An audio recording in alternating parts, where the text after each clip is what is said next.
Surat VNSGU દ્વારા કડક કાર્યવાહી થશે। કોચિંગ ક્લાસમાંથી કોલેજ સુધીનો ગેરકાયદે ખેલ પર કાર્યવાહી થશે। બોગસ સ્ટડી સેન્ટર પર કાર્યવાહી થશે। એનઓસી અને સરકારની મંજૂરી વગર ચાલી રહેલા કોર્સથી હજારો વિદ્યાર્થીઓનું ભવિષ્ય જોખમમાં મુકાયું હતું। વીએનએસજીયુની કડક ચેતવણી બાદ પણ શિક્ષણ માફિયાઓમાં દોડધામ।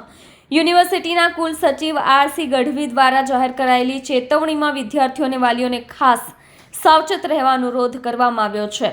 વાપી, વલસાડ, ડાંગ, નવસારી, સુરત, ભરૂચ અને નર્મદા જિલ્લામાં માત્ર અધિકૃત અને માન્યતા પ્રાપ્ત કોલેજોમાં જ પ્રવેશ લેવા માટે અપીલ કરવામાં આવી છે। સાથે જ વાલીઓને પ્રવેશ પહેલા સંસ્થાની માન્યતા, યુનિવર્સિટી જોડાણ અને સરકારી મંજૂરીની ચકાસણી કરવાની સલાહ આપવામાં આવી છે।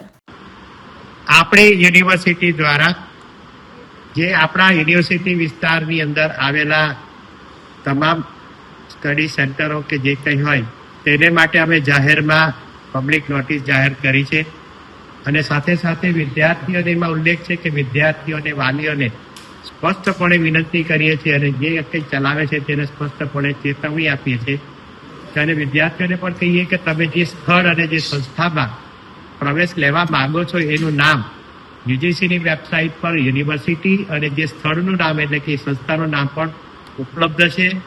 એ ન હોય તો એવી કોઈ પણ પ્રકારની એકેડેમી કે એની અંદર પ્રવેશ ન લેવા સ્પષ્ટપણે વિનંતી, જે તમારા ભવિષ્ય માટે ખૂબ જ નુકસાનકારક છે।